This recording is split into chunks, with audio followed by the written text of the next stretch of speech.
சிவனே போற்றி. எந்நாட்டவர்க்கும் இறைவா போற்றி. உலகெல்லாம் உணர்ந்து உதற்கரியவன் நிலவுலாவிய நிர்மலிவனியன் அலகில் சோதியன் நம்பலத்தாடுவான் மலர் சிவம்படி வாட்டி உணங்குவான். எழுதரு மறைகள் தேரா இறைவனை எல்லில் கங்குல் பொழுதது காலத்தென்றும் பூசனை விடாது செய்து தொழுதலில் தலைமேலேற தொடும்பு கண்ணீருள் மூழ்கி அழுது அடி அடைந்த அன்பன் அடியவர் கடிமை செய்வாராம். தொல்லையிரும் பிறவி சூடும் தலை நீக்கி அல்லலகத்து ஆனந்தம் ஆக்கியதே எல்லை மதுவா நெறியடிக்கும் வாதபூரியோன் திருவாசகம் எனும் தேன். கைலாயபுரம் வரையில் சிவஞான போதனரி காட்டும் மண்ணை பயில்வாய்மை மேகண்டான் சந்ததி கூர்மை ஞானவானுவாகி குயிலாரும் பொழில் திருவாவடுதுறை வாழ் குரு நமச்சிவாய தேவன் சைலாவி மரபுடையோன் திருமரபு நீடூழி தழைகமாதோ. அக்குஞ்சரக்கன்று நன்னிற்கலை ஞானம் கற்கும் சரக்கன்றுகான் சிற்றம்பலம். இளமல்ல ஆடல் வல்லாம் திருவருளும் குருவருளும் முனைந்தருள் செய்ய இந்த அற்புதமான மார்கழி திங்கள் திருவம்பாவை திருப்புள்ளேட்டு சிறப்பு சொற்பொழிவானது மகான் ஸ்ரீ ஒடுவத்தூர் சுவாமி திருமணத்திலே ஆண்டுதோறும் சிறப்பாக நடைபெற்று வருகின்ற நிலை 66வது ஆண்டாக மலர்ந்திருக்கின்ற இந்த நல்ல ஆண்டிலே மார்கழி திங்களின் 5வது நாளான இன்று மாலரியா நான்முகனும் காணா மலையினை என்ற அற்புதமான திருப்பாடலை மணிவாசக பெருமானுடைய குருவர் துணை கொண்டும் ஒடுவத்தூர் சுவாமியுடைய குருவருளாலும் நாம் தொடர்ந்து சிந்திக்க முற்படுவோம். மாலரியா நான்முகனும் காணா மலையினை நாம் போலறிவோம் என்றுள்ள புக்கங்களே பேசும். பாலூரு தேன்வாய் படவி கடைதிரவாய் ஞானமே விண்ணே பிறவே அறிவறியா கோலமும் நம்மை ஆட்கொண்டருளை போதாட்டும் சீலமும் பாடி சிவனே சிவனே என்று ஓலமிடினும் உணராய் உணராய்கான் ஏலக்குழலி பரிசேலோ கும்பாவாய் என்று இந்த பின்னடியார்கள் எல்லாம் ஒன்று கூடி ஒவ்வொருத்தையாக எழுப்பிக் கொண்டு செல்லுகின்ற நிலையிலே இன்னொரு பெண்ணை பார்த்து அந்த வீட்டுக்கு முன்பு வந்து இறைவனுடைய பெருமையை பாடுகிறார்கள். எங்களுடைய பாவை போன்ற பெண்ணை நாங்களே எல்லாம் நாங்கள் சொல்கின்றோம், திருமாலாலும் அறியப்படாத அந்த திருவடிகளை உடையவன், நான் ஒரு நாளும் காண முடியாத அந்த முடியினை உடையவன், மலைவடிவாக நின்று அருள்பாலிக்கின்ற பெருமானை நாம் உணர்வோம், எங்களால் முடியும் என்று சில பொய்களை பால் தேன் கலந்தது போல இனிமையாக பேசுவாயே. இப்படி பேசுகின்றவளே கதவை திறப்பாயாக. மண்ணுலகத்திலும் மேல் உலகத்திலும் மற்றும் உள்ள பிற உலகங்களிலும் உள்ள யாவராலும் அறிவதற்கு அரிய அந்த சிவபெருமானுடைய திருவுருவத்தையும் எளிய நம்மையும் ஆட்கொண்டு அருளுகின்ற அந்த பெருமான் நம்முடைய குற்றங்களை எல்லாம் நீக்கும் அருட்குணத்தை உடையவன். அப்படிப்பட்ட பெருமானை புகழ்ந்து பாடி சிவபெருமானே சிவபெருமானே என்று ஓலமிட்டு நாங்கள் எல்லாம் கூவிக்கொண்டு வருகின்றோம். அப்பொழுதும் அறியாமல் இருக்கின்றாயே, உறக்கம் நீங்கி எழுந்தாயும் இல்லை. அந்த மயிர் சார்ந்த அணிந்த கூந்தல் உள்ள உன்னுடைய இயல்புதான் என்னே என்று அந்த அடுத்த பெண்ணை இடித்து கூறுகிறார்கள். பெரும்பாலும் இந்த உலகத்திலே என்னால் முடியும் என்ற ஒரு செய்தி பெரும்பாலும் எல்லாரும் முயற்சி செய்வோம். இறைவனுடைய அருள் கருணையும் நம்முடைய வினையும் இருந்தால்தான் அதை முடியும். பெரும்பாலும் அதை முயற்சி செய்வோம். திருமாலும் அப்படித்தான் தேடினார். நான்முகனும் என்னால் முடியும் தான் போறார், என்னால் முடியாதுன்னு போல. அவங்களுடைய எண்ணத்தை விட அதிக ஆற்றலுடையவன் இறைவன். இதைதான் நமக்கு சிவம் எல்லாவற்றையும் கடந்தவன் என்பதை காட்டுகின்ற அருமையான திருப்பாடல்.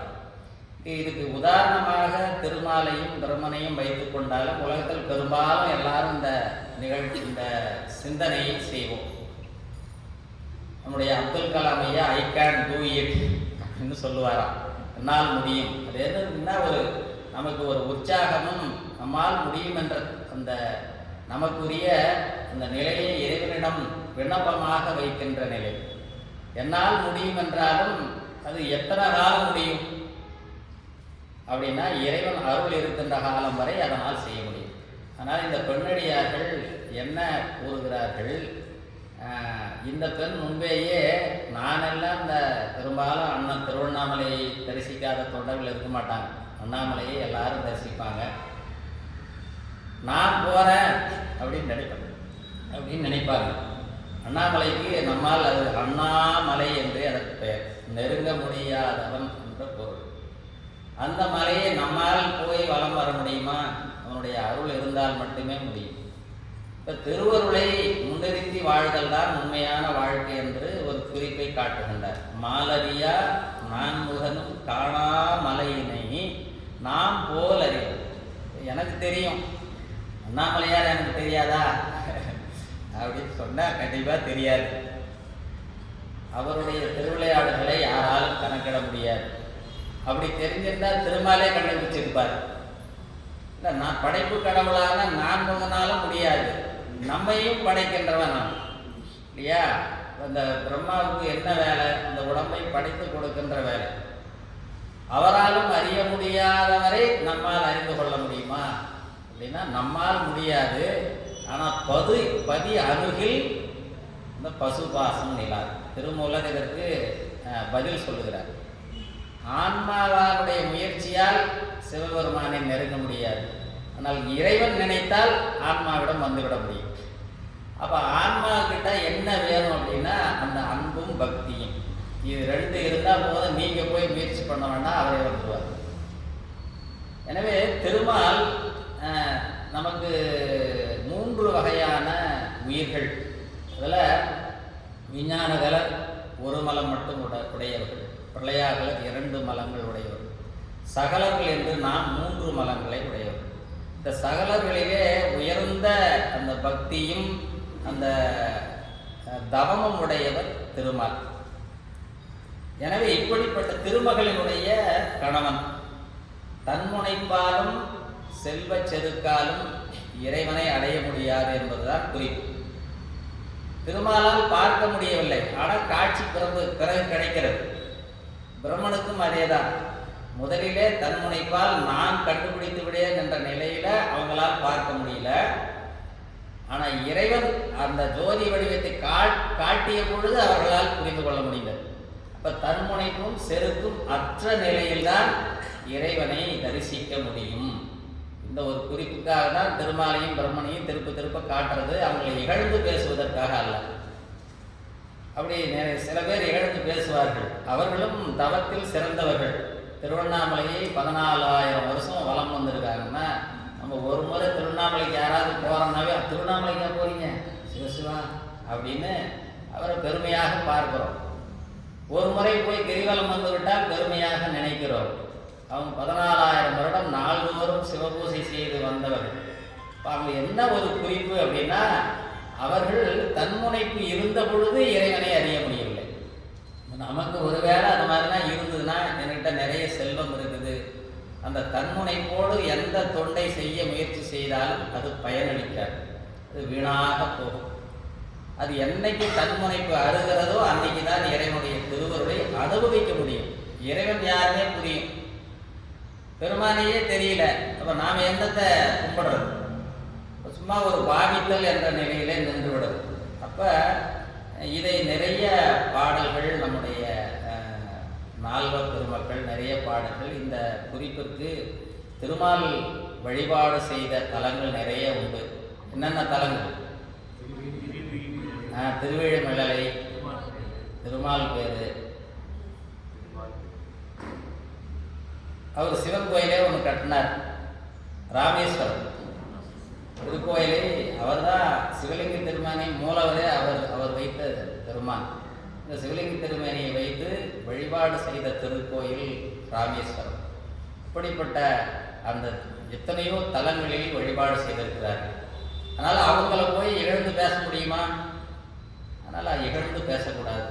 ஒரே ஒரு கோயிலில் உழவார்மனை செய்துட்டு வந்தால் அவங்கள ஐயா பரவாயில்லைங்கயான்னு பெருமையாக பேசணும். ஒரு சிவன் கோயிலையே கட்டி பூசை செஞ்சவரை இகழ்ந்து எப்படி தான் பேசுகிறாங்கன்னு எனக்கும் தெரியல.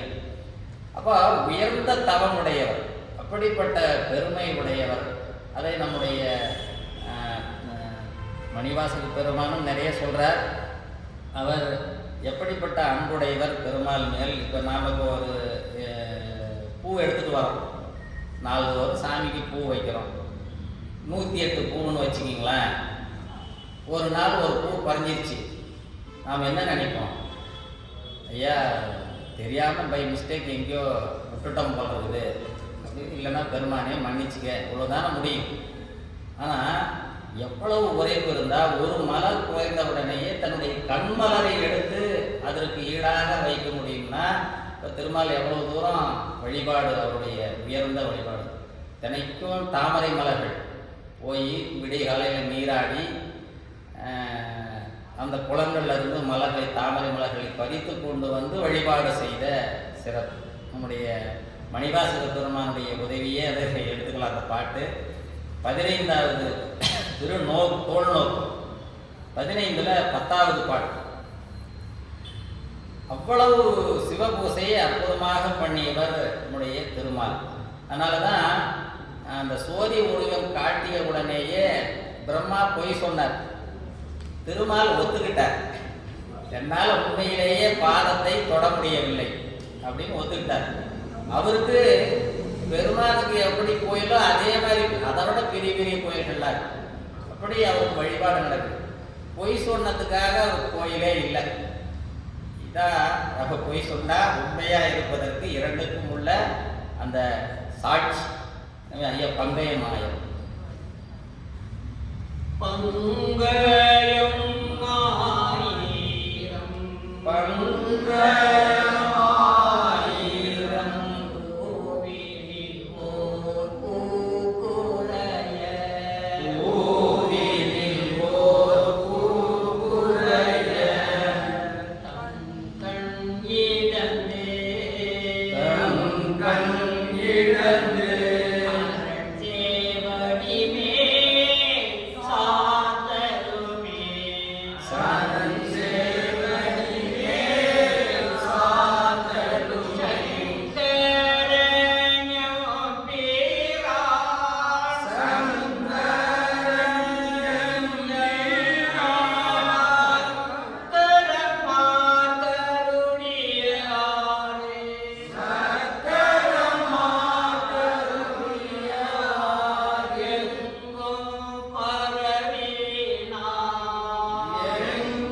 கண்மலரை இட்டு வழிபாடு செய்த திருக்கோயில்.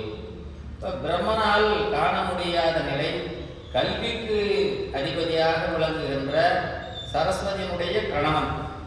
எனவே அங்கு கல்வியாலும் அந்த அதுக்கு பசு ஞானம் என்று பெயர். நமக்கு இருக்கிற அறிவு பசு ஞானம். என்னுடைய கண்களை நின்றுகிற கருவி கரணங்களால் என்னால் செய்துவிட முடியும் என்பது பாச ஞானம். இப்போ இந்த இரண்டாலும் இறைவனை நெருங்க முடியாது. ஒரே ஒன்றுதான் துணை செய்யும், அது இறைவனுடைய அருள். அவன் அருளால் அவன் தாழ் வணங்கி என்று பதிஞானமாகிய பெருமானுடைய அறிவு, அந்த அருள் ஞானம் நமக்கு கிடைத்துவிட்டால் சிவபெருமானை பற்றி தெரிந்து கொள்ளலாம். அப்போ அவனை அறிவதற்கு பதிஞானம் தான் நமக்கு இன்றியமையாத ஒன்று. எனவே இப்படி பல இடங்களிலே இந்த திருமாலும் பதிகந்தோறும் நம்முடைய திருஞான சம்பந்த சுவாமிகளும் இதனை பதிவு செய்வார். தன்முனைக்கும் செல்வமும் இருந்தால் இறைவனை நெருங்க முடியாது என்ற குறிப்பை திருப்ப திருப்ப காட்டுவார். எனவே அப்படிப்பட்ட மலை அண்ணாமலை. பிரம்மன் முதலிலே நான் முடியை கண்டுவிடுவேன் என்று சென்றார், திருமால் அடியை கண்டுவிடுவேன் என்றார் சென்றார். அப்படிப்பட்ட அந்த உயர்ந்த மலை அண்ணாமலை. இப்படி விண்ணுலகமும் பாதாள உலகமும் அப்படி அது தேடியும் கண்டுபிடிக்க முடியாத அளவு உயர்ந்திருந்த அந்த சோதியானது இப்பொழுது ஒரு சின்ன மலையாக இருக்குது. சின்ன மலையாக ஒரு ஜோதி வடிவத்தில் அவ்வளவு உயர்ந்திருந்த பெரிய ஜோதி தம்பம் அண்ணாமலை என்று நெருங்க முடியாத அளவு இருக்கக்கூடிய அந்த மலை ஆதி கைலாய மலை என்றே சொல்வார். திருக்கைலாயம் போக முடியாதவங்க நமக்கு அண்ணாமலையை வலம் வந்தால் திருக்கைலாயம் போயிட்டு வந்த புண்ணியம் கிடைக்கும். இப்படி பல தலங்கள் உண்டு. அதில் அண்ணாமலை ஆதி கைலை மலை என்றே போற்றப்படக்கூடிய சிறப்புடையது. பழமலைநாதர் என்று நம்முடைய விருத்தாச்சலம் இப்பொழுது பெயர். பட் அது திருமுதுகுன்றம், இதுதான் உண்மையான பழமையான பெயர்.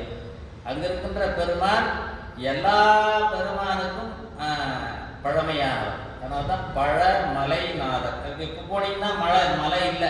இப்போ பார்த்தீங்கன்னா தரைத்தளம், ஒரு தரையை போல, தரையில் இருக்கிற கோயில் போல இருக்குது. ஒரு காலத்தில் அது மலையாக இருந்திருக்கிறது. அங்கே இருக்கிற கற்கள், அங்கே இருக்கிற பழமலைநாதர் திருக்கோயிலில் இருக்கிற கற்கள் வந்து கைலாய மலையை விட பழமையாக இருக்கிறது அப்படின்னு அங்கேயே ஒரு எழுதி வச்சுக்கிறாங்க, ஆராய்ச்சி பண்ணி. இப்போ திருக்கைலாயத்தில் இருக்கிற கற்களையும் இங்கேயும் பார்க்கும் பொழுது அதை விட பழமையானது. நம்முடைய ஆசிரியர் ஐயாவும் சொல்லுவாங்க, எல்லா ஃபைல்ஸும் நம்மளுக்கு அங்கே தான் இருக்கும் அப்படின்ட்டு.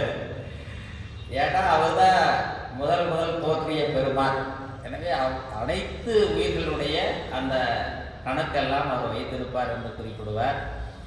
இப்படிப்பட்ட அந்த பெருமான், இந்த மலை அது நம்மால் நெருங்க முடியாவிட்டாலும் பெருமான் அணுகினால், அவன் நினைத்தால், அவன் அருள் இருந்தால் நாம் அவன் அருகிலே சென்று வழிபட முடியும். இதுதான் அண்ணாமலைக்குரிய சிறப்பு. அப்போ இந்த நிலையில் இவர்கள்லாம் ஒரு புவனங்களுக்கு அதிபதியாக இருக்கக்கூடியவர்களே காண முடியவில்லை. சாதாரண ஒரு உயிர் பெருமானை காண முடியுமா? அவன் அருளால் தான் நாம் இந்த வழிபாடுகளை செய்கிறோம், சிந்திக்கிறோம் என்பதை உணர வேண்டும் என்று நம்முடைய மணிவாசக பெருமானுடைய அந்த நிலை. இந்த மலை பல தொண்டர்கள், பல சித்தர்கள், எவ்வளவோ பழைய அடியார்கள்லாம் மலம் வந்திருக்கிறாங்க. இப்போ நமக்கு சேஷாத்ரி சுவாமின்னு நினைக்கிறார். அவர் தான் மலம் வரும்பொழுது எதுக்குப்பா தனிங்க, அவர் தான் தூங்கவே மாட்டாராம். அவர் வந்து வலம் வந்து தொடர்ச்சியாக வலம் வந்துக்கிட்டே இருப்பார். இப்போ ஒரு நாளைக்கு ஒரு முறை வலம் வர்றவங்க உண்டு, 2 முறை வர்றவங்கலாம் காலை மாலை 2 வேளை வருகின்ற தொண்டர்கள் இன்றைக்கும் இருக்கிறாங்க. ஒரு குறிப்பிட்ட நாட்கள்லாம் 5 முறை வலம் வர்றவங்களாம் இருக்கிறாங்க. முக்கியமாக ஒரே நாளில் தொடர்ச்சியாக 5 முறை. இப்படி காலை 3 மணிக்கு தொடங்கினா திரும்ப மறுநாள் இரவுக்குள்ளே 5 முறை. இப்போ அவர் எப்பவும் சுற்றிக்கிட்டே இருப்பாராம். எதுக்கு இந்த மலையை என்னப்பா இருக்குது, தினைக்கும் சும்மா சுற்றிக்கிட்டே இருக்கிறீங்க அப்படின்னு யாரோ ஒருத்தர் கேட்டாரா. அவருக்கு என்ன மறைச்சிருக்குதா? மாயத்திரை மறைச்சிருக்கிறார். அந்த மாயத்திரையை அவர் சும்மா அப்படி கையில் அவருக்கு உதவி செய்கிறார். இப்படி காட்டுறார். அப்படியே மலை நெருப்பு மலையாக தகன்னு கொதிக்குது, கண்ணெல்லாம் அனல் அடிக்குது. அப்படியே அலையிட்டார் அவர். உடனே அந்த கையை கொண்டு அப்படின்னா தான் மறைச்சி போச்சு. இந்த காட்சி பார்த்தவர் அதுக்கு மேலே அவர் விடுவாரா? இவர் பின்னாடி சுத்த வேண்டியதுதான். யார் காட்டினாங்களோ அவங்க தானே முக்கியம். அப்படி அந்த மலையினுடைய சிறப்பு நமக்கு வெறும் கல் மரமாக தெரிகிறது. அது ஞான திரள் என்று நம்முடைய திருஞான சம்பந்த சுவாமியுடைய குறிப்பு. அது நெருப்பு மலையாக இருந்தாலும் சும்மா நம்ம அடுப்புலாம் வைக்கிற நெருப்பு இல்லை. அவருடைய விடைகளை எல்லாம் நீக்கி அவருடைய பிறவி பிடியை பொசுக்கி நம்மை ஆட்கொள்ளுகின்ற நெருப்பு. அது வெம்மை. அந்த நெருப்பு எப்படிப்பட்டதுன்னா சுடாது. நம்மளுக்கு நெருப்புனாவே சுடுங்கிறது தானே தெரியும். அது குளிர்ந்த நெருப்பு, குளிர்ந்த பார்க்கறதுக்கு நெருப்பு மாதிரி இருக்கும். ஆன்மாக்களை குளிர்விக்கின்ற அந்த கருணை உடையது அவருடைய அந்த சூடு. எனவே அதை உணர்ந்த அருளாளர்கள் அங்கேயே உட்கார்ந்துருக்கிறாங்க. உட்கார்ந்துட்டவங்க ஏராளம், இன்னுமே எவ்வளோ பேர். நீங்கள் திருவண்ணாமலையில் இருக்கிற மாதிரி ஒரு பற்று நீக்குவதற்கு முயற்சி செய்கிற வேற இடம் அந்த மாதிரி இருக்குதான்னு தெரியல. அங்கே போய் பாருங்கள், எத்தனை ஆயிரம் பேர் சுற்றிலும் படுத்து கிடக்கிறாங்க இரவு பகலாம். காட்டில் போய் உள்ளே தவம் செய்பவர்கள் ஏராளம், எவ்வளவோ பேர் இன்னும் இருக்கிறாங்க. இன்னும் தொடர்ச்சியாக அந்த அருள் நிலை தொடர்ந்து கொண்டே இருக்கின்ற அந்த திருமலையை நாமும் இயன்ற அளவு வலம் வருவோம். அப்படிப்பட்ட அந்த மலையை காணா மலையினை போலறிவோம் என்றுள்ள போக்கங்களே. அப்படி போய் அவரை என்னால் முடியும்னு இந்த பெண்ணு சொன்னாலாம். இப்போ இதுதான் ஏன் இவர் இந்த பதிகத்தை எங்கேருந்து பாடுறாருன்னா திருவண்ணாமலையிலிருந்து தான் பாடுறார். அதனால் அந்த குறிப்பை காட்டுகிறார். திருவண்ணாமலையை நம்மால் சென்று சேவிக்க முடியாது, அவனுடைய அருளால் மட்டுமே வணங்கக்கூடிய சிறப்பு. திருமலை என்றாலே நமக்கு பெரும்பாலும் எது ஞாபகம் வரும்? திருக்கைலாயம்.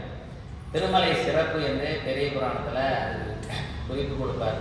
அப்படிப்பட்ட சிறப்புடைய அந்த கைலாய மலையில் நான்முகனும் திருமாலும் சேவிக்க வந்தார்கள்.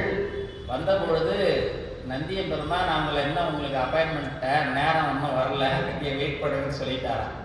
தொண்டர்கள் மட்டும் போய்கிட்டே இருக்கிறாங்களாம். இப்படி அடியார்களுக்கு ஒரு சிறப்பு இது சேக்கிழார் பெருமான் காட்டுகின்ற நிலை. அப்போ திருமால் பெருமானை வழிபாடு செய்வதற்கு போனவரை காணும். அவர் வந்தது கருட வாகனம். கருட வாகனத்தில் இப்போ நாமெல்லாம் நினைக்கிற மாதிரி வண்டி இப்போ எப்படி ஒடுக்கு மரத்தில் ஒரு ஓரமாக தான் நிறுத்துகிறோம், நினைச்ச இடத்துலலாம் நிறுத்த முடியாது. அப்படி பார்க்கிங் ஸ்லாட் தான் ஒதுக்கி வச்சுருப்பாங்க. திருக்கைலாயத்தில் ஒருத்தர் 2 பேர் கிடையாது, ஒரு நாளைக்கு ஆயிரக்கணக்கான பேர் தரிசிக்கக்கூடிய இடம். திருமால் வந்ததும் கருட வாகனத்தை எங்கே நிறுத்தணுமோ அங்கே விட்டுட்டு வந்துட்டாராம்.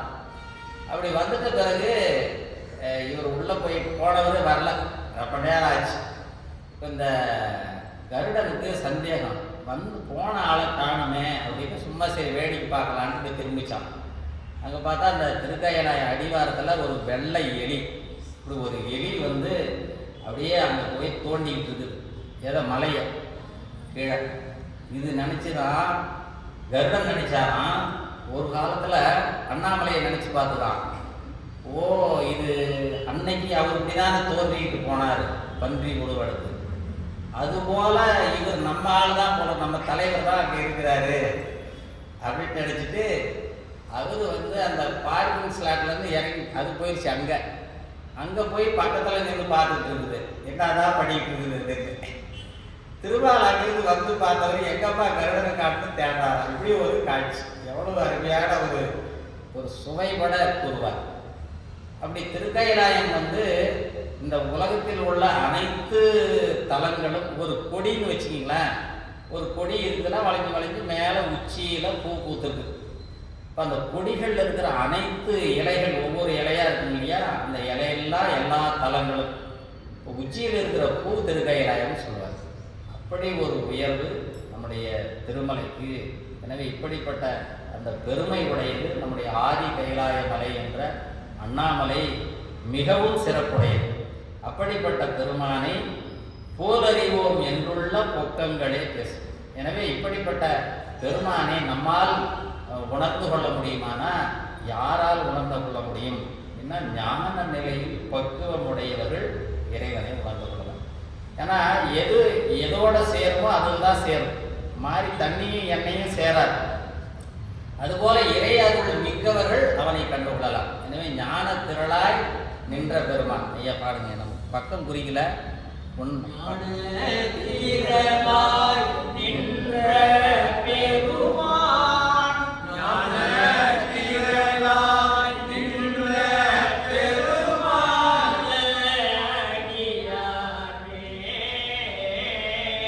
நல்ல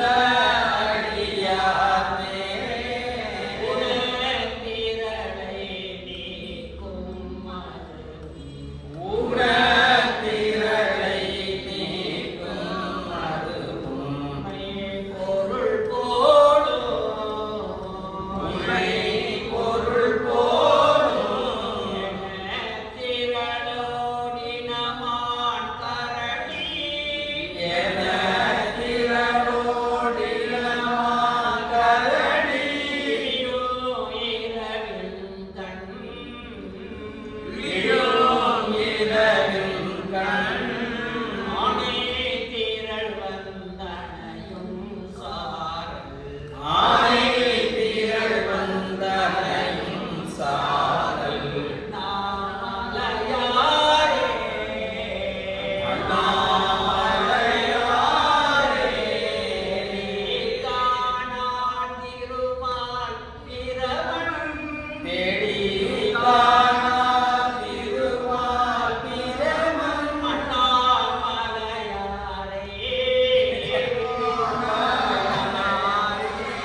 நமக்கும் நமக்கு செல்வ செருக்கோ தன்முனைப்போ இருந்தால் பெருமானை நெருங்க முடியாது. நமக்கு அவன் அன்பும் கருணையும் இருந்தால் எளிதாக அவனுடைய அருளை பெற முடியும். நம்முடைய அருளாளர்கள்லாம் அப்படிதான் பெற்றாங்க. கொடுகுத்தூர் சுவாமிகள்லாம் இப்போ அவர் ஒருவர் அன்னைக்கு இறைவனை முழுமையாக சரியாக வழிபட்டதனுடைய பயன் இறைநிலை பெற்றது. இன்னைக்கும் ஆயிரக்கணக்கான லட்சக்கணக்கான மக்கள் இன்று பயன் பெறுகின்ற அளவு ஒரு ஆன்மா கடை தேறினார். அவ்வளவு சிறப்பு இறைவனுடைய அருளை பெறுகின்ற நிலை. அப்படிப்பட்ட மலையை போலறிவோம் என்றுள்ள பொக்கங்களே பேசும் பாலூரு தேன்பாய் படிதி கடைகிறவன் என்று இந்த இறைவனை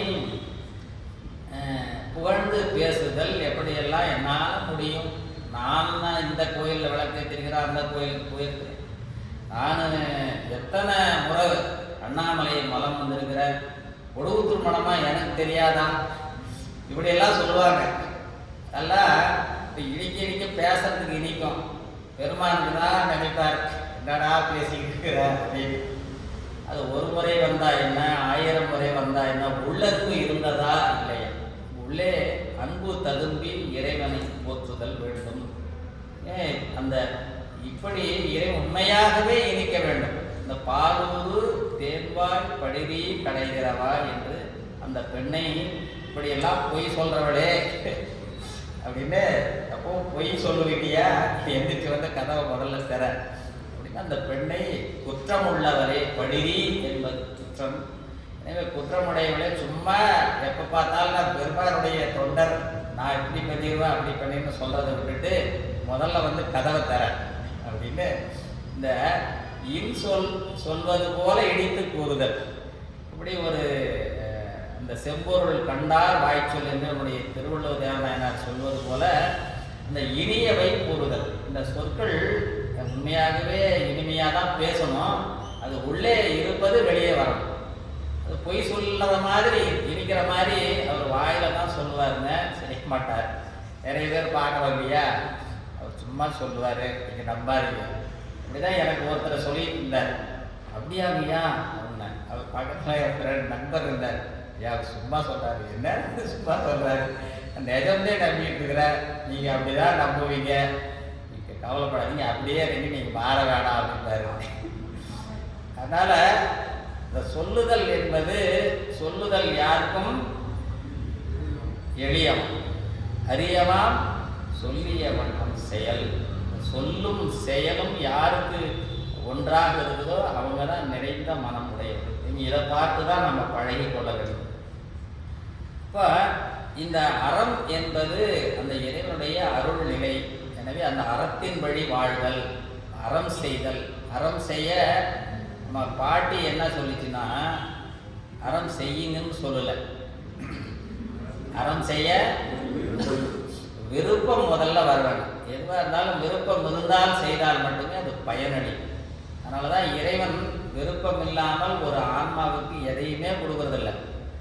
நீங்கள் அவர்கிட்ட நீங்கள் வெளியே வந்து வேற எதையோ கேட்போம், உள்ள மனசுக்குள்ளே இருக்கிறது தெரியும் இல்லையா, அதனால் அதை தான் கொடுப்பார். மனசுக்குள்ளே ஒன்று நினைக்கிறோம், வெளியே ஒன்று சொல்கிறோன்னா சொல்கிறதெல்லாம் விட்டுருவார். அது நினைச்சதை நான் கொடுக்குறேன் அப்படின்னு. அதனால் உள்ளே நினைவை செறிவாக்குதல், இந்த மனதை ஒழுங்குபடுத்துதல். எனவே இப்படிப்பட்ட அந்த நிலையில்தான் இறைவனை வழிபாடு செய்ய வேண்டும். அப்பர் சுவாமியும் நிறைய தேவாரம் பாடியிருக்கார். இந்த ஆனந்தம் எப்படி இருக்கும், அது இனிப்பாக இருக்கும். இப்போ தேனை பாலை நிறைய பாடல்கள் இருக்குது. நம்ம ஏதாவது ஒன்று பாடல, திருச்சதகத்தில் தேனை பாலைன்னே வருது. 5வது திருச்சதகத்தில் 58வது பாடல், திருச்சதகத்தில் 58.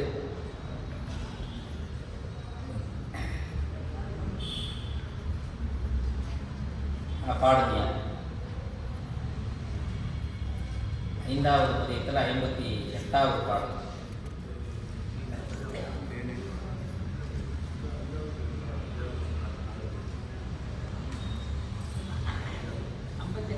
ஆ 58. தேனை பாலை கண்ணனின் தேனியை, தேனை பாலை கண்ணனின் தெளிலை, பொய்யை தெரிந்தாலும் பொய்யை தெரிந்தாலும்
அந்த சிவம் எப்படி இருக்கும்?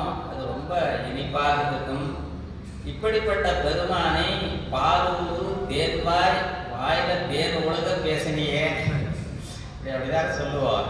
வாயில மட்டும் தேன் ஒழுகுது, அவர் என்ன செய்யறாங்க பார், என்ன தூங்கிட்டு இருக்கிறாங்க அப்படின்னு நமக்கு மணிவாசகர் பெருமான் உணர்த்துகின்ற ஒரு சொல். இந்த படிரி என்பது, படிரு என்பது குற்றம். அது படிரி இன்மை, அந்த வாய்மை இல்லாத இருக்கின்ற நிலையை காட்டி வாய்மையோடு இருக்க வேண்டும் என்ற ஒரு குறிப்பை காட்டுகின்ற இடமாகவும், இப்படிப்பட்ட பெண்ணே கடை திறவாய், இந்த வாயில் திறத்தல் மிக இன்றியமையாகும். பெரும்பாலும் நிறைய ஊடு பூட்டியே தான் கிடக்கும். அது இரவு பகலாக இருந்தாலும் இல்லைன்னா உள்ளே யாராக வந்துடுவாங்க, பயம். பழைய காலத்துலலாம் வீடு காலையில் இரவு விடிகாலம் 4 மணிக்கு திறந்தா இரவு தான் மூடுவாங்க, பகல் ஃபுல்லாக திறந்து தான் இருக்கும். அப்படிலாம் ஒரு காலம் வந்து அந்த கடை திறத்தல் என்பது அந்த வீட்டு வாயில் தான் நம்முடைய மனம். இதை சரியாக வைத்தல், ஒழுங்குபடுத்துதல். இப்போ வீடு கட்டினா ஃபவுண்டேஷன் போடுறாங்களா கீழே, கடைக்கால் போட்ட உடனே செவுறு வைக்க மாட்டாங்க. என்ன வைப்பாங்க? முதல்ல வாசக்கால் தான் வைப்பாங்க. அந்த கடைக்கால் போட்ட உடனேயே செவுறு கட்டிட்டு கடைசியாக வைக்கலாம்ல. நிறைய ஒரு சிலர் அப்படி தெரியாதவங்க செய்வாங்களே இருக்கும், அப்படிதான் இருக்காங்களா? வாயில் வைத்து தான் செவர் வைக்க வேண்டும். இப்போ இந்த மனம் ஒரு வாயில் என்பது நெறி. அந்த நெறியை கடைபிடிப்பதற்கு நீங்கள் 4 பக்கம் நமக்கு இடம் இருந்தாலும் வாயில் வழியாக தான் வீட்டுக்குள்ளே போகணும். இப்போ இது ஒரு குறிப்பு. இப்போ அந்த வாயில் அதை அமைத்த பிறகு அது ஒரு நெறி. இப்போ நமக்கு இன்றைக்கு வகுப்பு தொடங்கிறதுக்கு முன்னாடியே கையிலை புகு நெறி இது கான், இன்னைக்கு பாட்டு அதுதான். இன்னைக்கு வகுப்பு தொடங்கிறதுக்கு முன்னாடி ஐயா பாடிட்டு இருந்த பாடல் அப்படியே சிந்திச்சுட்டே தான் இருந்த. பரவாயில்ல, நல்ல பாடலாக ஐயா திருவம்பாவை சிந்திக்கிறது கையிலை புகுதுன்ற நெறி ஐயா குறிப்பாக பாடுறாங்கன்னு நினச்சி. அதுபோல் அந்த வாயில் அமைத்து வீட்டுக்குள்ளே தினைக்கும். அதுக்கு பிறகு சுற்றி எங்கே இடம் இருந்தாலும் நாம் என்ன பண்ணுவோம், ஒரு வாயில் வகுத்துட்டா அது வழியாக தான் போவோம், அது வழியாக ஒரு மனம் கட்டுப்பட்டு விடும். அப்படி மனதிற்கு ஒரு வாயில் உண்டு. இந்த வாயிலை திறக்கணும். இதெல்லாம் நிறைய போட்டு கட்டி வச்சிருக்கிறோம். அது பாசம் என்கின்ற பிணி, உலக பிணிப்பாகிய அத்தனையும் பிணித்து கிடக்கும். இந்த வாயிலை மனதை திறந்தால் இறை அருள் கிட்டும்.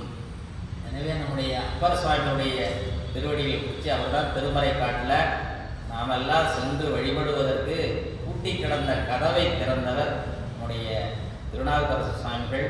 எனவே திருமறை காட்டு பதிகம் உள்ளே சிவம், மனதை திறந்தீங்கன்னா உள்ளே என்ன இருக்கும்? ஆமாம், சிவபெருமான் தெரிவார். மனசை பூட்டியே வச்சிருந்தோம்னா தெரியாது. அதனால் அந்த மனதை திறப்பதற்கு அந்த திருமறை காட்டு பதிகத்தை அந்த பாடுவோம். பண்ணின் நேர்மொழியால் பக்கம் 357. ஐயா, திருமறைக்காடு தலம் அப்பர் தேவாரம் 357வது பக்கம் முதல் பாடம் பண்ணின் நேர்மொழியால். 357ங்கய்யா, பண்ணின் நேர்மொழியால். அருமையான பதிகம்.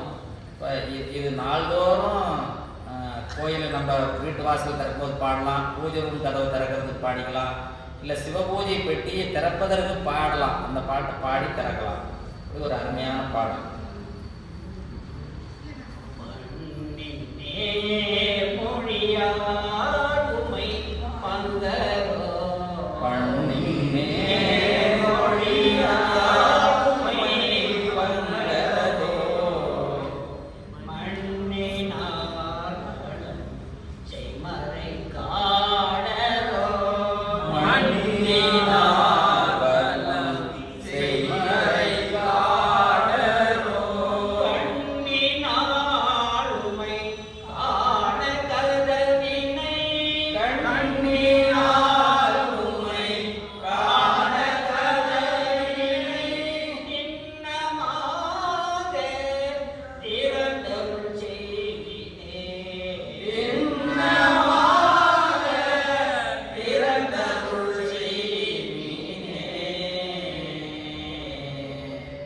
கதவை யாரை திறக்க சொல்லி கேட்குறாரு?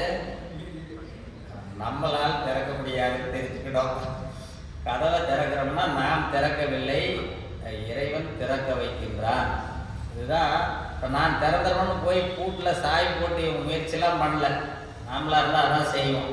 நம்மளால் முடியலன்னா முதல்ல அந்த பூட்டு யாருப்பா விசேஷமாக திறக்கிற ஆள் யாராவது பக்கத்தில் இருக்கிறாங்களா அவங்கள கூப்பிடுவோம்.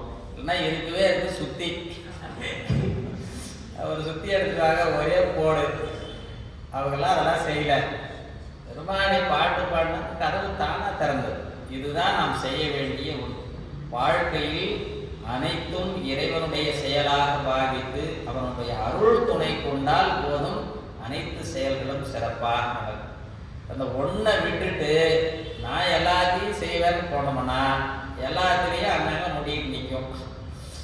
அதனால் இறை அருள் துணை கொண்டு நம்முடைய செயலை அன்றாடம் செயல். நீங்கள் விடியற் காலை எழுந்தது முதல் அந்த பொன்னூசல் பாடி நம்ம உறக்கத்திற்கு செல்லுகின்ற காலம் வரை அனைத்திலும் பெருமானை முன்னிறுத்தி வாழ்தல் வேண்டும்.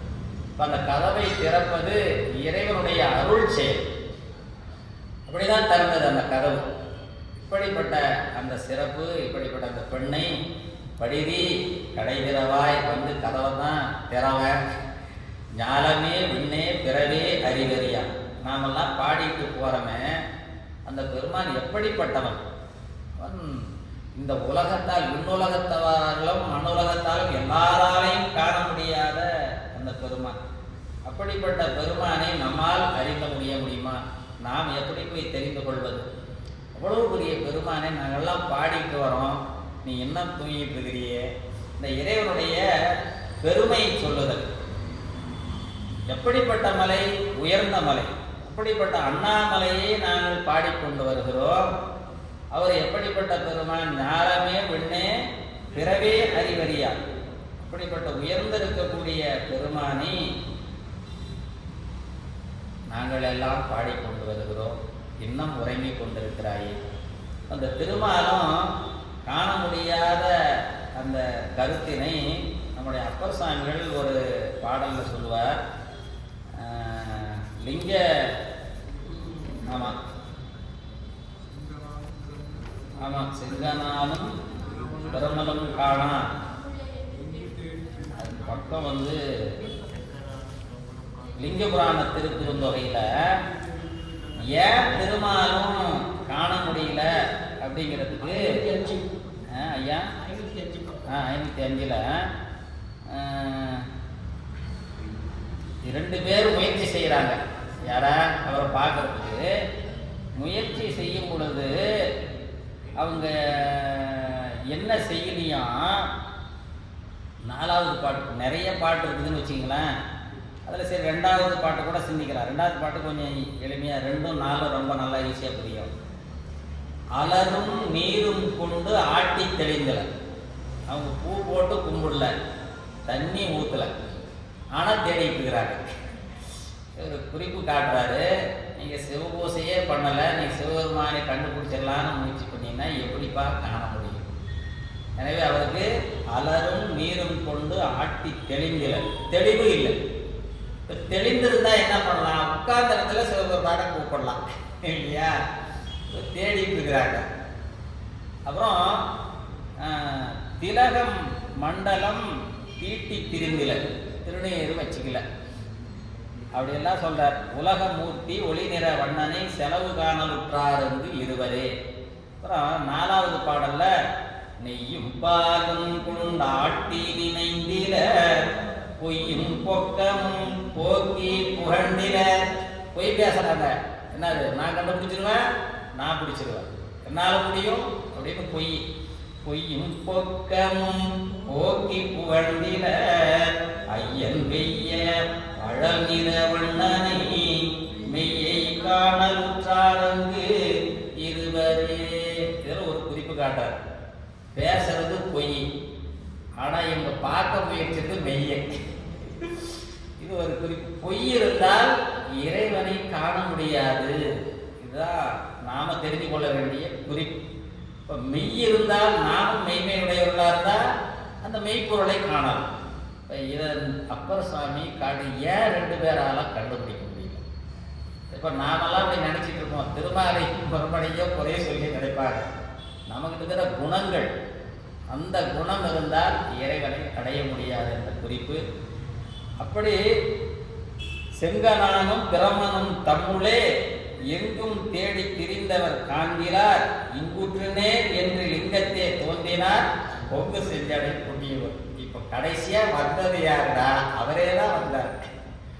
ஏப்பா அகலாம் தேடுகிறவர், நான் இங்க இருக்கிறேன் அப்படின்னு அப்படி பெருமானே தன்னை காட்டினார். பெருமான் காட்டினால் ஒழிய நம்மால் அவனை அறிய முடியாது. இப்படிப்பட்ட பெருமான் ஞானமே விண்ணே பிறவே அறிவறியா. எனவே இந்த பூ உலகம், இந்த உலகம் எங்கிருந்து இருக்குதுன்னா, இந்த மண் உலகத்திற்கும் மின்னுலகத்தின் நடுவில் எவ்வளவு 224 புவனங்கள் உடைய மணிவாசல் பெருமானுடைய வாக்கில் பார்த்தீங்கன்னா எண்ண முடியாத அந்த கோடி அண்டங்கள் இருக்குன்னு அவ்வளவு உலகம் இருக்குது. நமக்கு ஒரு உலகத்தில் ஒரு மூலையில் ஒரு இடத்துல உட்கார்ந்துருக்கிறோம். நமக்கு இந்த உலகமே இப்போ நமக்கு கூகுள் மேப் இருக்கிறதால ஈஸியாக சுற்றி பார்க்குறோம்.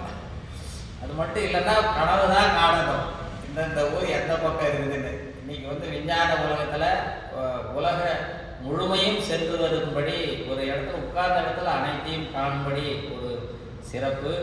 இப்படிப்பட்ட அந்த பெருமையை, இத்தனை உலகங்களுடைய பெருமையெல்லாம் அது தெரிய நம்முடைய திருஞான சம்பந்த சுவாமிகள் அவதாரம் செய்தார். இந்த உலகமெல்லாம் அவ்வளவு பெருமை திருஞான சம்பந்த சுவாமிகளுக்கு அவருடைய தெய்வ சேக்கிழார் பெருமான் கொடுக்கின்ற சிறப்பு.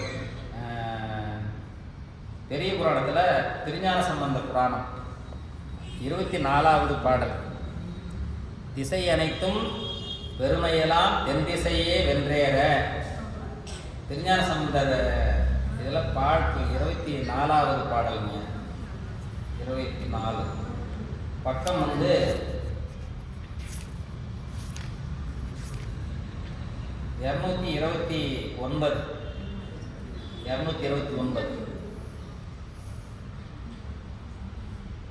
திசை அனைத்தும் பெருமையெல்லாம் தென் திசையே வென்றார். இந்த தென் திசை மிகச் சிறப்புடையது. மாதவம் செய்த தென் திசை என்று சேக்கிழார் பெருமான் நாம் வசிக்கிற இந்த பகுதி உலகத்திலேயே தவம் மிகுந்த பகுதி. இங்கிருந்து நாம் எந்த ஊருக்கும் செல்லணும்னு அவசியமே இல்லை.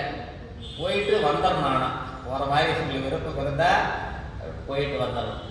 இப்போ திருக்கோயில்கள்லாம் இருக்கக்கூடியவர்கள், பெருமானுக்கு வழிபாடு செய்யக்கூடியவர்கள் வெளியூர் செல்லக்கூடாதுன்னே கணக்கெல்லாம் உண்டு. நம்ம தில்லையில் இருக்கக்கூடியவர்கள் எல்லை தாண்டக்கூடாது. அதனால் இந்த காலத்தில் எல்லாம் மாறிடுச்சு. ஆனாலும் ஏன் அப்படின்னா, இந்த அருள்நிலை பெற்ற தவ பூமி நாம் வாழ்கின்ற பூமி இதுதான். உலகத்தில் அனைவரும் இங்கு பிறப்பதற்கு ஆசைப்படுகின்ற அவ்வளவு பெருமை உடையது நம்முடைய இந்த தென் திசை. எனவே இந்த திசையினுடைய பெருமையை சேக்கிழார் பெருமான் சுந்தரமூர்த்தி சுவாமிகள் அவதாரத்துக்கும் சொல்லுவார். அதே போல இப்போ திருஞான சம்பந்த சுவாமிகளுக்கும் சொல்றார். ஐயா பாடுமையா. திசையனைத்தும் பெருமையெல்லாம் தென் திசையே வென்றேற. திசையனைத்தும் பெருமையெல்லாம் தென் திசையே வென்றேற. திசையுலகும் பிற உலகும், திசையுலகும் பிற உலகும், மேதினியே தனிவல்ல, மேதினியே தனிவல்ல, அசைவில் செழும் தமிழ் வழக்கே, அசைவில் செழும் தமிழ் வழக்கே, அயல் வழக்கின் துறைவல்ல, அயல் வழக்கின் துறைவல்ல, இசை முழுவதும் மெய்யறிவோம், இசை முழுவதும் மெய்யறிவோம், இடர்கொள்ளோ நிலை பெறுக, இடர்கொள்ளோ நிலை பெறுக. இந்த தமிழனுடைய சிறப்பை எல்லா மொழிகளும் இறைவன் உருவாக்கி அந்தந்த பகுதிகளில் அந்தந்த மக்களுக்காக இறைவன் கொடுத்திருந்தாலும் தமிழ் மிகவும் சிறப்புடையது என்பதை காட்டுகின்ற இந்த அற்புதமான ஒரு இடம். இந்த தமிழ் நாட்டிலே பெருமானே மன்னனாக இருந்து ஆண்ட பூமி நம்முடைய பூமி. அது தென்பாண்டி நாட்டானை. இது நம்முடைய மணிவாசக பெருமான் திரு அம்மானையிலே பாடுவார். 10வது பாடல் திருவம்மானையில் ஒரு அருமையான இந்த பாடல். அம்மானை முழுக்க ஒரு அருமையான பகுதி. அது ஒரு சிறப்பாக, அதுவும் அண்ணாமலையில் பெருமானுடைய கருணையால் பாடப்பெற்ற சிறப்புடையது. அண்ணாமலையில் 2 பதிகம். ஒன்று திருவம்பாவை, இன்னொரு திரு அம்மானை. இதுலேயும் அண்ணாமலையாருடைய சிறப்பை அற்புதமாக பாடியிருப்பார். எனவே அந்த 10வது பாடல் பாடணும். விண்ணாலும் தேவர், விண்ணாலும் தேவர்.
தன்பாண்டி நாட்டான. இப்போ இந்த உலகம், நில உலகம், விண்ணுலகம், இப்படி எவ்வளவோ உலகங்களில் நமக்கு இந்த மண்ணுலகம் தான் சிறந்தது. விண்ணுலகத்தில் இருப்பவர்களெல்லாம் இறை வழிபாடு செய்யணும்னா இங்கே வந்து திருக்கோயில்களில் வந்து வழிபாடு செய்து கொண்டிருக்கின்ற காட்சியை நிறைய பதிவுகள் பார்க்கலாம். தேவாசிரியர் திருக்காவணத்தில் தொண்டர்கள் உள்ளே பெருமானை சிந்தித்து வெளியே வருபவர்களை வணங்குவதற்கு தேவர்கள்லாம் வரிசையாக அப்படியே இந்த மாவிலையில் தோரணம் கட்டியது போல நின்றுட்டு காத்துட்டு இருப்பாங்க அடியார்களை வணங்குவதற்கு. இப்படிப்பட்ட சிறப்பு தேவாசிரியருடைய திருக்காவணம். அந்த பெருமை அடியார்களுக்கு உரியது. அந்த அடியார்கள் பெருமை உடையவர்கள் அந்த திருக்கூட்ட சிறப்பில் இருப்பது போல் இருந்தால் அது சிறப்பு. அதுதான் நமக்கு தெய்வ சேக்கிழார் பெருமான் காட்டுகின்ற குறிப்பு. இப்படி அண்ணாமலையை பாடிக்கொண்ட நாமெல்லாம் வருகின்றோம். இன்னும் உறங்கிக் கொண்டிருக்கிறாயே, எத்தனையோ அந்த பேர் ஞானமே விண்ணே பிறவி அறிவறியான் கோலமும் நம்மை ஆட்கொண்டு அருளி. அவன் அவன் யாராலும் அறிய முடியாதவன். நான் எத்தனையோ விண்ணுலகத்தில் இருப்பவர்களும் அறிந்து கொள்ள முடியாது. அவர்கள்லாம் அங்க இருக்கிற இன்பங்களை நுகர்ந்து கொண்டு அப்படியே அவங்களுக்கு ஒன்றும் இறைவனை பற்றி அறிவு இல்லாத இருக்கக்கூடியவர். ஒரு பக்கம் நரகவாசிகள், அவர்கள் தீவன பயனாகி துன்பங்களை எல்லாம் அனுபவித்துட்டு இருப்பாங்க. எப்பப்பா இந்த துன்பம் நீங்கும் என்று காத்து கொண்டு கிடப்பார்கள். தேவி பாகவதம் என்ற ஒரு நூல் உண்டு. அதில் ஒரு குறிப்பு, அதில் துர்வாச முனிவர் வந்து நிறைய முனிவர்கள் நம்மள சிறப்பு. துர்வாசத குறிப்பு எல்லாருக்கும் பெரும்பாலும் தெரியும். அவன் அவர்கிட்ட ரொம்ப கேர்ஃபுல்லாக நடந்துவாங்க, ரொம்ப உஷாராக நடந்துட்டு அவர்கிட்ட. இல்லைன்னா டப்புன்னு சமைச்சிட்டு போயிடுவார். சமைக்கிறதுனா இவங்க நடந்துக்குவாங்க, அவர் ஒரு சொல்வார், பழித்து விடும். வேற ஒன்றும் இல்லை. அவருடைய இவங்களை சபிக்க வேண்டும் என்ற அந்த நினைப்பு இல்லாமல் அவர்கள் செய்கிற தவறுக்கு உடனே தண்டனை கிடைச்சு. அவர் இந்த நரகத்தில் இருக்கிறவங்களாம் எப்படி இருக்காங்கன்னு பார்க்கலான்ட்டு கும்பிபாக நரகம்னு ஒரு நரகம் தான். இப்போ நரகத்தில் நிறைய இருக்குது, 28 கோடி அங்கே அறைகள்லாம் இருக்குதுன்னு சொல்லுவாங்க. அங்கே இவர் எட்டி பார்த்தாராம், என்ன உயிர்கள்லாம் என்ன பண்ணிக்கிட்டு இருக்குது அப்படின்னு. அப்படி பார்த்தா அந்த துன்பத்தை பார்த்து இவரால் ஐயோ அப்படின்னு அந்த புருவத்தை அப்படி நெற்றியை நெரிச்சார். அப்படியே அந்த ஊதி துகள்கள்லாம் பறந்து போய் அங்கே இருக்கிற ஒரு சில உயிர்கள் மேல் விழுந்துச்சான். அதனால உடனே அந்த உயிர்களுக்கு சிவபெருமான் நினைவு வந்துருச்சான். இப்போ துன்பத்தில் இருக்கும் பொழுது எல்லாராலையும் இறைவனை நினைக்க முடியாது. துன்பத்தில் இருந்தால் துன்பத்திலிருந்து விடுதலைனா ஒரு நோய் வந்துருச்சுன்னு வச்சிங்களேன், ஐயோ கை வலிக்குது, கால் வலிக்குது, உடம்பு வலிக்குது, அதை தான் சொல்லுவீங்க மக்களுக்கு. அப்போ போய் சிவாயனம் சிவாயனம் சிவாயனம்னு சொல்லுவாங்கன்னா அப்போ சொல்ல முடியாது. ஆனால் அப்போ தான் சாமி நினைவு வருமா. அதனால தான் திருஞான சம்பந்த சுவாமிகள் திரு செங்காட்டங்குடி பதிகத்தில் நோவுளார் வாயுளார் அப்படின்னு இருப்பார். வாழ்த்துவார் மனத்துளார். ஏன்பா மற்றவங்களை வாழ்த்தணும் அப்படின்னு நினச்சின்னா எல்லாரும் நல்லா இருக்கட்டும், எல்லாரும் பரவாயில்ல விடுங்க சார், உங்களை ஏமாற்றிட்டானே பரவாயில்ல விடுங்க நல்லா இருக்கட்டும் அப்படின்னு சொல்லுவாங்க இல்லையா. நல்லா இருக்கட்டும் அந்த வாழ்த்து இல்லை, உண்மையாகவே வாழ்த்துதல். வாழ்த்துவார் மனத்துளார். யார் உண்மையாகவே எல்லா உயிர்களும் நல்லா இருக்கணும்னு வாழ்த்துறாங்களோ அவங்க மனசில் இருப்பாராம். நோவுளார் வாயுளார். யாருக்கு நோய் கொடுப்பாராம், அவன் சாமி பேரையே சொல்லாமல் ரொம்ப நாள் இருக்கிறான்னு வச்சிங்களேன், அவருக்கு ஒரு பிணியை கொடுப்பார். கொடுத்த உடனே சாமி கணக்கு வந்துடும். அவர் செல்வத்தை கொடுக்கும்போது ஒரே சந்தோஷத்தில் அப்படியே சாப்பிட்டு அப்படியே கிடக்கும். நம்ம குசேலர் கிருஷ்ணனை பார்க்க போனார் இல்லையா, கிருஷ்ணன் பார்க்க போனார். அவள் கொண்டு போய் அவர் ஏழ்மை. எத்தனை குழந்தைங்கம்மா? 27. 27 பேர் பிள்ளைங்க. அந்த காலத்தில் அத்தனை பிள்ளைங்களுக்கு சாப்பாடு போட முடியல. வறுமை வறுமை எதனால் வரும் அப்படி திருமுறைகள் சாத்திரங்கள் சொல்லுது. பெருமானை ஒழுங்காக வழிபாடு செய்யணும்னா வறுமை. இப்படிப்பட்டவர்கள் தான் மீண்டும் வறுமையில் பிறப்பார்கள். செல்வ செழிப்போடு பிறக்கிறார்கள், நல்ல புண்ணியம் செய்திருப்பார்கள். வந்த உடனே ஆடக்கூடாது. இது பெருமான் கொடுத்தது என்பதை உணர்ந்து நாம் அதை தர்ம காரியங்கள் நிறைய செய்யணும். இதுதான் ரொம்ப முக்கியம். செல்வம் கையில் நிறையா கொடுக்குறாருனாவே நீங்கள் புண்ணியம் செய்யணும்னு அர்த்தம். அதுக்காக தான் செல்வத்தை இறைவன் கொடுத்து பார்ப்பார். அப்படி செலவிடலைன்னா திருப்பி வறுமையாக்குவார். வறுமை வந்தால் திருப்பி சாப்பாட்டுக்கே இல்லையே சாமி. இப்போ குசேலன் சாப்பாட்டுக்கே இல்லை, என்ன பண்ணுறதுன்னு தெரியல. நம்ம வீட்டம்மா தான் கரெக்டாக ஐடியா கொடுக்குது. நம்ம பெரிய பாடத்தில் வர மாதிரி உங்கள் ஃப்ரெண்டு உங்கள் நண்பர் தானே கிருஷ்ணன், அவரு எவ்வளோ ராஜாவாக இருக்கிறார், போய் ஏதாவது அது வேற அவருக்கு கூட படித்தவர் கிளாஸ்மேட், ஏன் அவர்கிட்ட போனீங்கன்னா செல்வம் ஏதாவது கொடுப்பார், நம்ம குடும்பத்துக்கு ஆகுங்க, குழந்தைங்கள்லாம் சிரமப்படுறாங்க. உடனே அவர் என்ன பண்ண, எப்படி போய் பார்க்கறது, கொஞ்சோண்டு வெறுங்கையோடு போகக்கூடாது இல்லையா. ஒரு அவல் மட்டும் கொஞ்சோண்டு வீட்டில் இருந்ததை ஒரு துண்டு பழைய துணியில் கட்டி எடுத்துகிட்டு போகிறார். அங்கே போனால் அவருக்கே வெக்கமாக இருக்குது, எப்படிப்பா இந்த துணியோடு போகிறது. இருந்தாலும் வேறு வழி இல்லாமல் ஏழ்மை புறத்துகிறது. சென்று கிருஷ்ணனை பார்க்க போனால் அங்கே வயல் காப்பாறையில உடல் அவரை, எவ்வளோ ஏழ்மையாக இருக்கிறியே, இவன் எப்படா உடல் இருக்கு. உடனே அங்கேருந்து கிருஷ்ணன் பார்த்து ஓடி வருகிறார். வந்து நண்பனை ஆற தழுவி அழைச்சிட்டு போகிறார். இது நட்புக்குரிய இலக்கணம். பெரிய புராணத்தை நமக்கு சேரமான் பெருமான் நாயனாரும் நம்பியாரோடைய நட்பு உண்மையான அப்படி இருக்கணும். நட்புனா இவங்க குசேலரையும் அதே போல் அந்த நட்பை மறவாது, எவ்வளோ உயர்ந்த பண்பு. ஒரு நாட்டுக்கே ராஜாவாக இருந்தாலும் ஒரு ஆளை கூப்பிட்டு போய் அவரை கூட்டிக்குவான்னு சொல்லலாம் இல்லையா. ஆனால் அங்கே ஒரு குறிப்பு என்னன்னா, நாட்டுக்கே ராஜாவால நண்பன் தானே இல்லையா. அந்த நட்புக்கு மரியாதை இறங்கி வெளியே வந்து அவர் அழைத்து செல்கிறார். அவர் அவங்க அரண்மனையில் அவருக்கு பாதுகாத்து நிறைய அவருக்கு வேண்டியதெல்லாம் செய்து கொடுத்து திரும்ப பொன் பொருள்லாம் நிறைய கொடுத்து அனுப்பினாராம். கொடுத்து அனுப்பின உடனே செல்வம் நிறைய கிடைச்சிது. வறுமையில் ஒரு பெரும் செல்வம் வந்தால் என்ன ஆகும், ஒரே ஜாலிதான். உடனே அவர் வந்து செல்வ செழிப்பில் கிடைத்து கொள்கிறார். இறைவனை பூசை பண்ணுறது விட்டு போச்சு. தான் பிரச்சனை. உடனே மீண்டும் அந்த பிறவி செல்வ செழிப்போடு கழிந்தாலும் அடுத்த பிறவி திரும்பவும் ஏழ்மையாக பிறந்தார் என்பதுதான் வரலாறு. எனவே இப்படி திரும்பவும் சாமி கும்பிடும். இப்படியே இறங்கி இறங்கி ஏறுகின்ற நிலையில் இல்லாமல் இறை அருள் இருந்தால் அந்த ஆன்மா அடுத்தடுத்த பிறவி மேல்நிலைக்கு சென்று கொண்டே இருக்கும். அப்போ அந்த உலக செல்வங்கள் எவ்வளவு இருந்தாலும் பயன் தராது.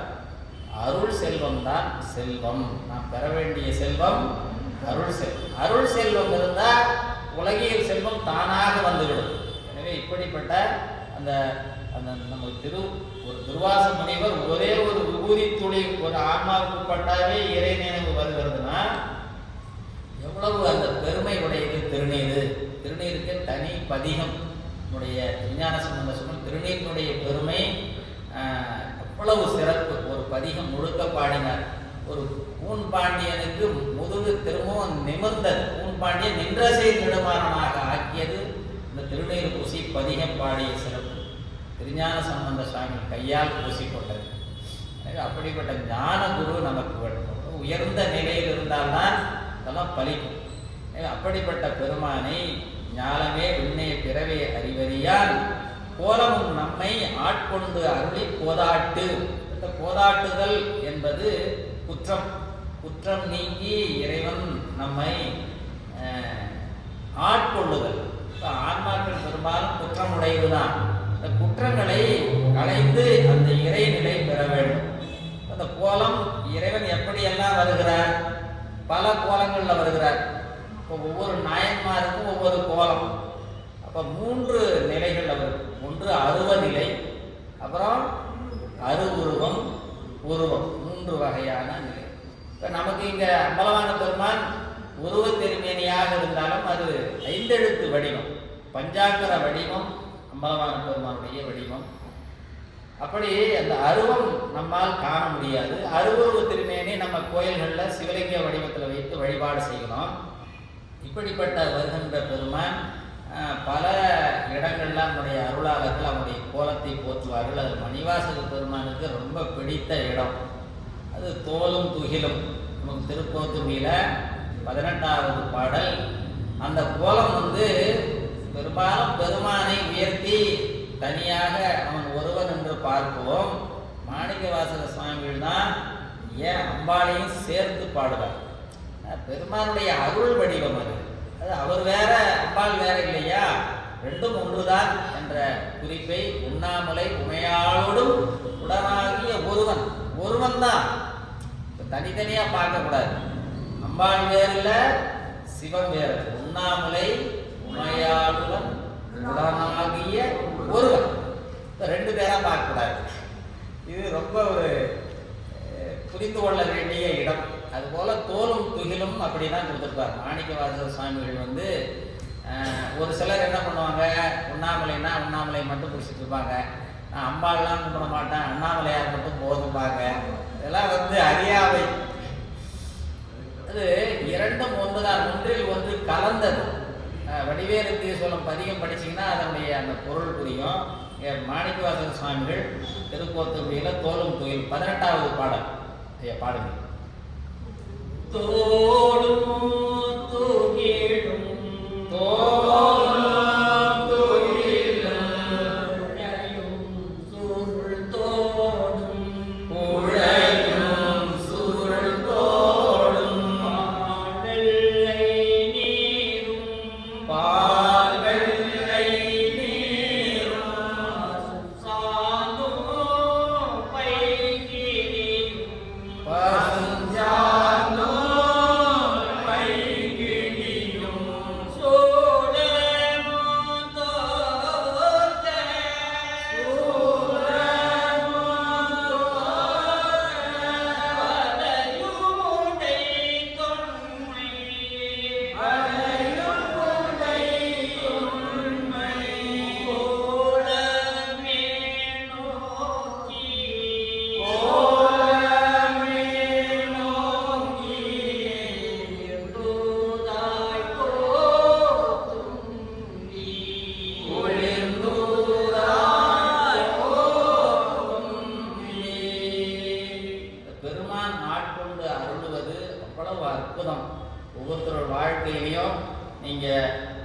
பக்தி நிலையிலே உள்ளே வரும்போது பெருமானுடைய தொண்டர்களாக மாறும் பொழுது எப்படியெல்லாம் நம்ம ஐயா கூட நேற்று கூட சிந்தித்தார். இந்த திருத்தி திருத்தி வந்து அந்த ஆட்கொள்ளுகின்ற நிலை இருக்கிறது இல்லையா, ஆன்மா மீள மீள வேற பக்கம் போயிட்டே இருக்கிறார், திருத்தி திருத்தி கொண்டு வர.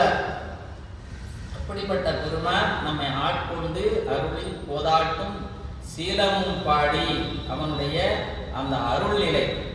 எனவே குற்றமுடைய நம்மை அவன் போதாட்டி ஆட்கொள்ளுகின்ற நிலையிலே அப்படிப்பட்ட பெருமானை சிவனே சிவனே என்று ஓலம் முடினும் உணராய் உணராயா. சிவனும் நாமம் தனக்கே உடைய செம்மேனி அம்மான் அந்த பாடலை முன்பையும் சிந்தித்திருக்கிறோம். அப்படி விடாது பெருமானை சிவனே சிவனே சிவனே என்று பிடித்து கொண்டிருந்தால் ஒரு நாள் அவன் அழைப்பு ஒழியான், அவன் உடனே கூப்பிடுறதை நிறுத்த மாட்டேங்கிறானே, சாமி வந்துடுவாராம். அப்பர் சாமி நமக்கு காட்டிய இந்த வழி. அப்படிப்பட்ட பெருமையை உன்னுடைய பெருமையை உணராக இப்படி உறங்கிக் கொண்டிருக்கிறாயே, உணராய் உணராய்தான் ஏல குழலி பரிசேலோ எம்பாவாய். நமக்கு உண்மையாகவே பரிசு சிவபெருமானை வழிபடுதல் தான் பரிசு. நமக்கு இன்னைக்கு இத்தனை அடியார்கள் யாரெல்லாம் கலந்துருக்கிறோமோ நமக்கெல்லாம் பரிசு கொடுத்துருக்கிறார். என்ன பரிசுன்னா அது திருவம்பாவை சிந்திக்கின்ற பரிசு, அண்ணாமலையானை வழிபடுகின்ற பரிசு. எனவே இந்த பரிசை நீ பெறாது தூங்கிக்கிட்டு இருக்கிறியே, எங்களுக்கெல்லாம் பரிசு கொடுத்துருக்கிறார், என்ன உனக்கு இந்த தூக்கம்தான் பரிசோ அப்படிங்கிற மாதிரி ஒரு அருமையான இடம். உன்னுடைய அண்ணாமலையை வழிபடுகின்ற அந்த சிறப்பு. திருஞான சம்பந்த சுவாமிகள் திருவண்ணாமலைக்கு செல்லும் பொழுது முதல்ல உண்ணாமலை உமையாளுடன் பாடுகிறார். அப்படி பாடிக்கிட்டே போய் அண்ணாமலையை சேர்கிறார். அண்ணாமலையை பலம் வந்து பெருமானை பார்த்து கண்டு வழிபடும் பொழுது பூவார் மலர் வந்து பாடுறார். இப்படி 2 பதிகம் அவர் அருளியது. எனவே அந்த காட்சியை பெரிய புராண பாடலில் நம்ம பாடி நம்ம வகுப்பை நிறைவு செய்யலாம். பக்கம் வந்து 345. பெரிய புராணத்தில் அண்ணாமலை அங்கு அமரர் பிரான் என்ற ஒரு பாடல், தொடக்க பாடல் அண்ணாமலை என்றே ஆரம்பிக்கிறது. 345 970 71 அண்ணாமலையை நாம் கதை பேசிக்கிட்டே போய் சேரக்கூடாது என்ற ஒரு குறிப்பு. அப்புறம் அண்ணாமலையை விஞ்ஞான சம்பந்த சுவாமி எப்படி அணுகினார், அவருடைய மனநிலை எப்படி இருந்தது, அவர் என்ன செய்தார் என்ற குறிப்பை சேக்கிழார் பெருமான் காட்டுகிறார். ஐயா 2 பாடலையும் பாடி வகுப்பு நிறைவு செய்யலாம். அண்ணாமலையும் அடுத்த பாடல் அங்கன் அணைவார் 2 பாடல். அண்ணாமலை அங்கு அமரர் பிரான், அண்ணாமலை அங்கு அமரர் பிரான், அடிவு போன்று தோன்றுதலும் அடிவு போன்று தோன்றுதலும் நாள் வருகி கை தொழுதே, கனால் வருகி கை தொழுது போற்றும் காதலினார் கலந்து போற்றும் காதலினார்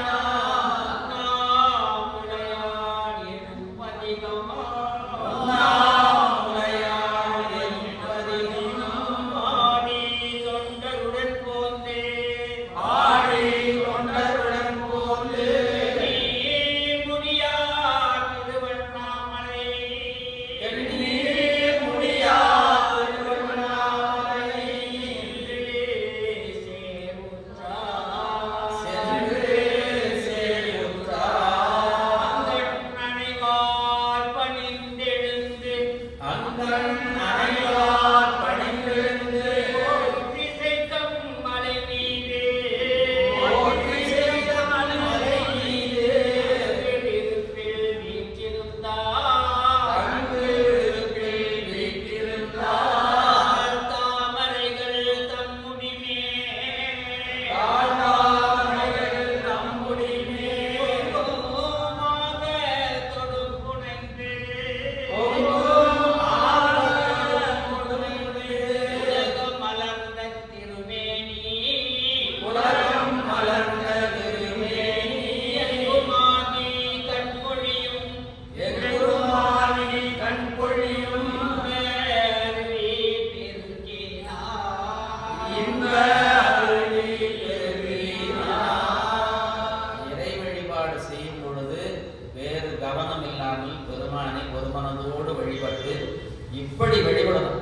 விஞ்ஞான சம்பந்த சுவாமி தான் ஒவ்வொரு தலத்திலும் அப்படி கண்கள் பணிக்க அப்படியே பெருமான் முன்பு அன்பு அப்படி இருந்து வழிபாடு பதிகம் பாடுவார். எனவே அப்படி கண்களிலே இன்ப அருவி பொழிந்த நிலையிலே இந்த அண்ணாமலையை வழிபட்டு கொண்டிருக்கின்ற அருமையான காட்சி. உங்களுக்கு வாய்ப்பு இருந்தால் முழுமையாக போய் அதெல்லாம் பாடி பாருங்க. அவ்வளவு அற்புதமாக இருக்கும். ஏதோ பாடும்போது தான் நாமளும் அப்படி அண்ணாமலையாரை நம்மையும் படிச்சுட்டு போயிட்டார். மாணிக்கவாசக சுவாமிகள் நம்மளை அண்ணாமலையில் இருக்க வச்சு தான் சிதம்பரத்தையும் அண்ணாமலையும் இணைத்து காட்டுகின்ற சிறப்பு. தொடர்ந்து அடுத்த பாடலை அடுத்த வகுப்பிலே சிந்திக்கலாம். இன்றைய பாடலை பாடி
அண்ணாமலையும் அண்ணா போற்றி, காவாய் கனகத்திரளே போற்றி, அருளரும் சிவகாமி தாயாருடனாயிருக்கும் ஞான பெருமுத்த பெருமான் மலரடிகள், மாணிக்க வாசக சுவாமிகள் திருவடிகள்